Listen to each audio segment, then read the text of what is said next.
चाहे कहीं भी चले जाओ, ये 5 चीजें आपका पीछा नहीं छोड़ती। दोस्तों, मृत्यु कभी अपने ऊपर दोष नहीं लेती। दोस्तों, आज की कहानी में मृत्यु के बारे में बताऊंगा कि मृत्यु अपना काम कैसे करती है। लाख प्रयास करने के बाद भी आदमी मौत से क्यों नहीं बच पाता है। दोस्तों, कहते हैं मनुष्य चाहे कितना ही झूठ बोल ले, कितने ही बहाने बना ले, कितना ही छुप कर बैठ जाए, पर सत्य तो एक दिन स्वीकारना ही पड़ता है। जन्म, मृत्यु, जरा, व्याधि, ये जीवन के 4 सत्य हैं। इनसे इंसान कभी अछूता नहीं रह सकता। सत्य तो स्वीकारना ही पड़ेगा। आइए आपको मैं इस मार्मिक कहानी के माध्यम से समझाता हूं कि मृत्यु अपना काम किस ढंग से करती है। ये बात एक गांव की है। उस गांव में एक ब्राह्मण अपने परिवार के साथ रहता था। बेचारा ब्राह्मण बड़ा गरीब था। दिन भर भिक्षा मांगकर अपने परिवार को पालता था। कई बार तो उसको और उसके परिवार को भूखे पेट ही सोना पड़ता था। एक दिन भिक्षा अन्न नहीं मिला तो उसका परिवार उस दिन भूखा ही सो गया। ब्राह्मण को सारी रात नींद नहीं आई। और कौन भला ऐसा पिता होगा जो अपने परिवार को, अपने बच्चों को भूखा सोता हुआ देखना चाहेगा। उस दिन ब्राह्मण पूरी रात सोचता रहा कि क्या करें। सोचते सोचते रात बीत चुकी थी। सुबह होने वाली थी। उसने देखा कि उसके छप्पर के जाले में कुछ रेंग रहा है। उसने जब और दृष्टि गड़ाकर देखा तो एक सर्प जाले से निकलकर दीवार के सहारे धरती पर उतर कर आया। सांप ने नीचे आकर ब्राह्मण की पत्नी, उसके 3 बच्चों को डस लिया। उनकी उसी क्षण मृत्यु हो गई। सर्प घर से निकलकर बाहर चला गया। ब्राह्मण ने विचार किया कि जाले में तो सर्प था ही नहीं, फिर ये सर्प कहां से आ गया। ये कोई साधारण सर्प नहीं मालूम पड़ता है। ब्राह्मण ने सोचा, परिवार तो नष्ट हो ही गया, अब मैं इस सर्प को ही देख लूं कि आखिर ये कौन है। इतना सोचकर ब्राह्मण उस सर्प के पीछे पीछे चलने लगा। सर्प घर से निकलकर बाहर जा चुका था। ब्राह्मण भी उसके पीछे पीछे लग गया। कुछ दूर आगे जाकर वो सर्प एक भयंकर सांड बन गया और सांड बनकर उसने राह चलते एक व्यक्ति को मार डाला। उसके बाद उसने फिर रूप बदल लिया और वो एक बिच्छू बन गया। बिच्छू बनकर उसने गली में खेलते हुए एक बच्चे को मार डाला। बच्चे को मारकर उसने फिर रूप बदल लिया और वहां से चलकर एक दूसरे गांव में पहुंचा। वो गरीब ब्राह्मण भी उसका पीछा करता हुआ उसकी सारी करतूतों पर नजर बनाए हुए था। उसने इस बार एक मेढ़े का रूप बनाया और गली में खेलते हुए एक बालक को सींग मारकर मार डाला। बच्चे को मारकर वो मेढ़ा जंगल की ओर चला गया। वहां एक पानी का कुआं था। वहां पहुंचकर वो एक बहुत सुंदर स्त्री बन गया। उसी रास्ते से 2 सगे भाई गुजर रहे थे। दोनों नौजवान और सेना के जवान थे। वे छुट्टी लेकर अपने घर जा रहे थे। दोनों की नजर जब उस सुंदर स्त्री पर पड़ी तो दोनों के मन में उस युवती को पाने की कामना जाग उठी। बड़े भाई ने कहा, ये मेरी स्त्री बनेगी। छोटे ने कहा, ये मेरी स्त्री बनेगी। उस स्त्री को लेकर वे दोनों आपस में लड़ने लगे। स्त्री को पाने की कामना ने उन्हें इतना अंधा कर दिया कि वे ये भूल गए कि वो एक दूसरे के सगे भाई हैं। उनका विवेक क्षीण हो गया। वे एक दूसरे के खून के प्यासे हो गए।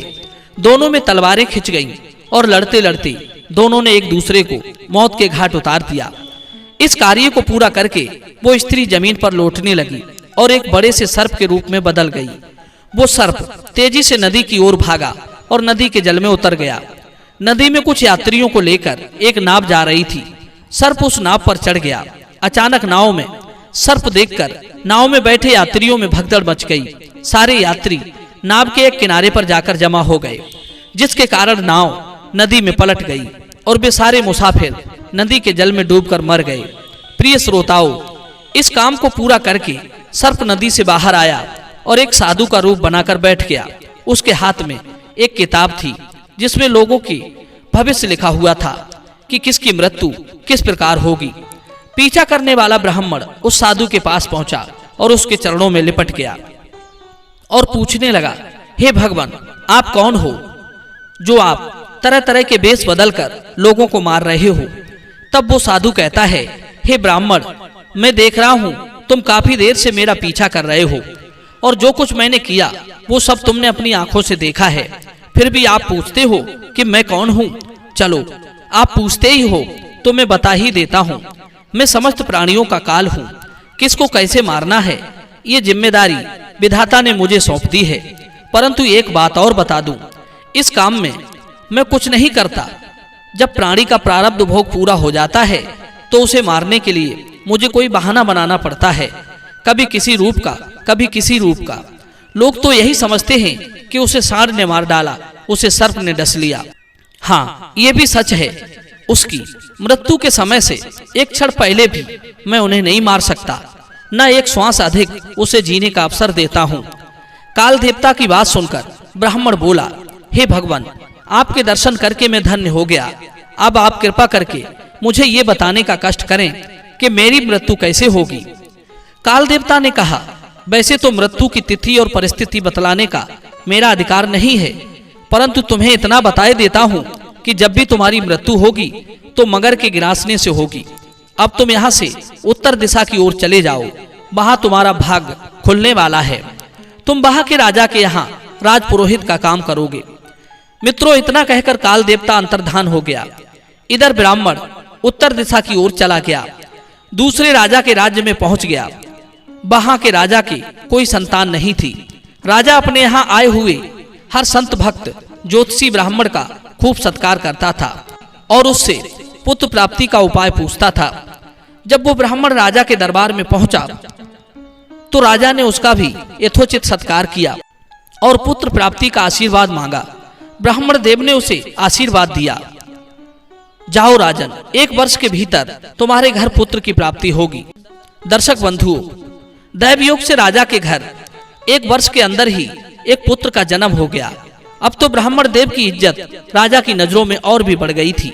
राजा ने उन्हें अपना कुल पुरोहित घोषित कर दिया। ब्राह्मण देव बड़े आनंद के साथ वहां रहने लगे। इधर धीरे धीरे राजकुमार बड़ा होने लगा। उसकी शिक्षा दीक्षा का काम भी राजा ने पुरोहित को ही सौंप दिया। राजकुमार जब 12 वर्ष का हुआ तो उसका यज्ञोपवीत संस्कार कराना था।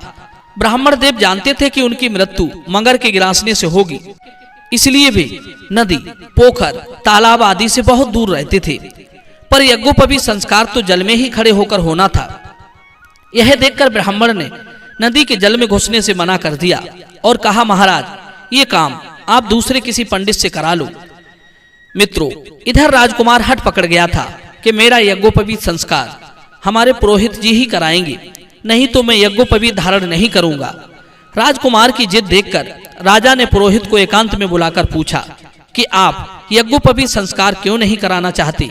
तब ब्राह्मण ने राजा को सारी बात बताई कि उसकी मृत्यु मगर के गिरासने से होगी, इसलिए वो जल में नहीं घुसना चाहता है। राजा ने कहा, अगर ऐसी बात है तो तुम चिंता मत करो, मैं तुम्हारे चारों ओर तलवारों का घेरा बनाए देता हूँ, जिसमें मगर क्या, मछली भी नहीं घुस पाएगी। तुम्हारे चारों तरफ सिपाहियों को खड़ा कर देता हूँ। राजा ने जब इतना कहा तो ब्राह्मण यज्ञोपवीत संस्कार कराने के लिए राजी हो गया। जब वो नदी में उतरा तो उसके चारों तरफ तलवारों का जाल बना दिया गया, जिसमें एक छोटा सा मेढक भी अंदर नहीं जा सकता था। अब तो ब्राह्मण ने मंत्र पढ़ना आरंभ किया। उसी समय वो राजकुमार ही मगर के रूप में परिणित हो गया और ब्राह्मण को पकड़कर नदी में खींच ले गया। इस प्रकार मित्रों, ब्राह्मण की मृत्यु हो गई। सज्जनों, कहते हैं चाहे जितनी भी सावधानी बरत लो, परंतु समय आने पर मरना ही पड़ता है। जब से प्राणी पैदा होता है तब से मृत्यु हर क्षण उसके साथ घूमती है। समय आने पर वो उसे गिरास लेती है। बहुत से ऐसे उदाहरण हैं जिन्होंने मृत्यु को जीतने में कोई कोर कसर नहीं छोड़ी, फिर भी मृत्यु से नहीं बच पाए। हिरण्यकश्यपु ने मृत्यु ना हो इसलिए कितनी चतुराई से वरदान मांगा था, फिर भी मौत ने रास्ता निकाल ही लिया। रावण ने भी अलौकिक वरदान मांगा था कि मनुष्य को छोड़कर कोई उसे मार ना पाए, क्योंकि उसे लगता था कि मनुष्य उसके सामने बहुत कमजोर है, वो भला उसे नहीं मार पाएगा, उन्हें तो वो मसल ही डालेगा। मित्रों, फिर भी मौत ने उसे धर दबोचा। चाहे कोई कितना ही शक्तिशाली हो, समय आने पर उसे मौत के मुंह में जाना ही पड़ता है। शरीर की मृत्यु का निर्णय तो उसके जन्म के साथ ही तय हो जाता है। कहते हैं ये 5 चीजें मनुष्य का कभी एक पल के लिए भी पीछा नहीं छोड़ती। नंबर 1, उसकी छाया। नंबर 2, हानि और लाभ। नंबर 3, सुख और दुख। नंबर 4, मृत्यु। नंबर 5 शत्रु और मित्र। वो जहां भी जाता है उसे ये मिल ही जाते हैं, क्योंकि ये सब चीजें उसके साथ ही चलती रहती हैं। इसलिए इनको हर समय ध्यान में रखकर ही कार्य करना चाहिए। खासकर मृत्यु को तो कभी भूलना ही नहीं चाहिए। जब मृत्यु आपको नहीं भूलती है तो आप उसे कैसे भूल जाते हैं। जो लोग मृत्यु को भूल जाते हैं वही लोग दुष्कर्म का मार्ग अपनाते हैं, और जो लोग मृत्यु को हर समय याद रखते हैं वे सतमार्ग पर चलते रहते हैं। मृत्यु का भय हमारे अंदर बना रहना चाहिए। वही व्यक्ति अपने को कुछ हद तक सावधान रखता है और बुरे कर्म करने से डरता रहता है। दर्शक बंधुओं, मैं उम्मीद करता हूं कि ये वीडियो आपको जरूर अच्छा लगा होगा। तो चलिए मिलते हैं अगली वीडियो में एक नई चर्चा के साथ। आप सभी का बहुत बहुत धन्यवाद। जय श्री कृष्णा, जय श्री राम।